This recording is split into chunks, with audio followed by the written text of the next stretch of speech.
రాష్ట్ర ఐక్య ఉపాధ్యాయ ఫెడరేషన్ అనగానే ప్రభుత్వంలోని అన్ని యాజమాన్యాల ఉపాధ్యాయుల సమస్యల పట్ల స్పందించి పోరాటం చేసే ఒక అగ్రగామి సంఘంగానే కాకుండా ఈరోజు సమస్యలు పరిష్కరించడంలో కూడా మనము టీఎస్యూటీఎఫ్గా ముందున్నామనే విషయం ఉపాధ్యాయ మిత్రులందరూ ఆదరణ ద్వారా అర్థమవుతా ఉంది.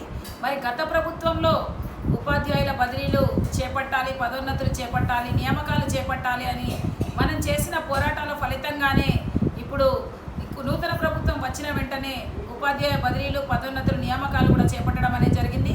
317 సమస్యకు సంబంధించి ఖచ్చితంగా ఇప్పుడున్న ప్రభుత్వం మేనిఫెస్టోలో పెట్టిన అంశానికి సందర్భంగా ఖచ్చితంగా సమస్యను పరిష్కరించాల్సిన అవసరం ఉంది. వివిధ యాజమాన్యాలలో విధులు నిర్వహిస్తున్న గెస్ట్ పార్ట్ టైం అవుట్సోర్సింగ్ ఉపాధ్యాయులందరికీ మినిమం టైం స్కేల్ వర్తింపజేస్తూ ఇవాళ గురుకులాల్లో విధులు నిర్వహిస్తున్న గెస్ట్ పార్ట్ టైం అవుట్సోర్సింగ్ మిత్రులకు పనిభారం అధికంగానే ఉంది. 10 నెలల వేతనం మాత్రమే ఉంది.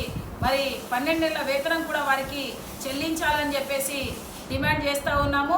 అది కాకుండా ఆశ్రమ పాఠశాలల్లో విధులు నిర్వహించే ఉపాధ్యాయులకు ప్రతి నెల వేతనాలు చెల్లించాల్సిన అవసరం ఉంది. 12 నెలల వేతనమే కాకుండా మినిమం టైం స్కేల్, మరి అంతేకాకుండా గెస్ట్ పార్ట్ టైం అవుట్సోర్సింగ్ ఉపాధ్యాయులందరికీ వాళ్ళకి సంబంధించిన హెల్త్ కార్డులు, ఇవాళ గురుకులాల్లో విధులు నిర్వహిస్తున్న ఉపాధ్యాయులకు కూడా హెల్త్ కార్డులు లేవు. గురుకులంలో విధులు నిర్వహిస్తున్న రెగ్యులర్ టీచర్లకు సంబంధించి వారికి పనిభారం అధికంగా ఉన్నందున ప్యారిటీ స్కేల్స్ మంజూరు చేయాలి అని చెప్పేసి ఇవాళ డిమాండ్ చేస్తూ ఉన్నాము. వివిధ రెసిడెన్షియల్స్లో చూస్తే బోధనేతర పనులతో ఉపాధ్యాయులు సతమతమవుతున్న పరిస్థితి. బోధనేతర పనులను మొత్తంగా తగ్గించాల్సిన అవసరం ఉంది అని యూటీఎఫ్గా డిమాండ్ చేస్తూ ఉన్నాం. ముఖ్యంగా కేజీబీవీలలో ప్రత్యేకంగా వార్డెన్లను, కేర్టేకర్లను నియమించాలి.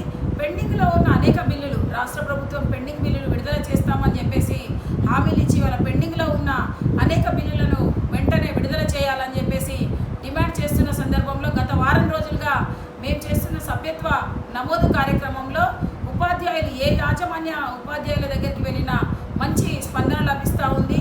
అన్ని యాజమాన్యుల ఉపాధ్యాయులు ఇవాళ సంఘాన్ని ఆదరిస్తూ సభ్యత్వాలు చేస్తూ ఉధృతంగా వెళ్తున్న పరిస్థితి కనబడుతూ ఉంది. ఈరోజు చూసినట్టయితే మరి పెంచుకల్పేట్ మండలానికి సభ్యత్వ నమోదులో భాగంగా వెళ్ళడం జరిగింది. దాదాపు 95% ఉపాధ్యాయులు ఈరోజు యూటీఎఫ్ మండల ఉపాధ్యాయులు అందరూ కూడా యూటీఎఫ్లో సభ్యులుగా చేరడం అనేది జరిగింది.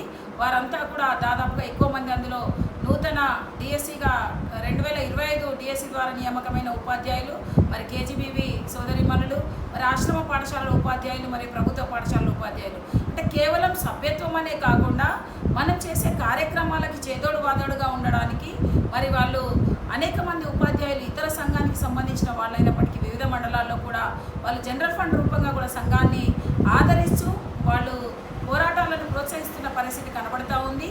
ఏదైతే నమ్మకంతో ఇవాళ ఉపాధ్యాయులు సంఘంలో సభ్యులుగా చేరుతున్నారో ఆ నమ్మకాన్ని తప్పకుండా టీఎస్యూటీఎఫ్ కుమ్రంభీం జిల్లా శాఖ భవిష్యత్తులో కూడా నిలుపుకుంటుందని చెప్పేసి, అంటే ఒకటి మాత్రం ఇవాళ జిల్లా కమిటీగా కానివ్వండి, మరి మండలాల్లో కూడా గమనించినట్టయితే అర్థమైంది ఏంటంటే ప్రతి ఉపాధ్యాయుడి సమస్యను ఇవాళ సేకరించడంలో, సమస్యలు జిల్లా కమిటీకి తెలియజేయడంలో మండల బాధ్యులు కీలక పాత్ర పోషించడము, ఆ సమస్యను పరిష్కరించడంలో జిల్లా కమిటీ కీలక పాత్ర పోషించడం మూలంగానే ఇవాళ మనము సభ్యత్వాలు చాలా అద్భుతంగా మనము టీచర్లలో ఒక నమ్మకాన్ని కలిగిస్తూ సభ్యత్వాలు చేస్తున్నామనడానికి నిదర్శనం అని చెప్పేసి తెలియజేస్తూ ఉపాధ్యాయ మిత్రులందరికీ కూడా జిల్లాలోని ఉపాధ్యాయ మిత్రులందరికీ కూడా మరొక మారు సంఘ పక్షాన స్వాగతం తెలియజేస్తూ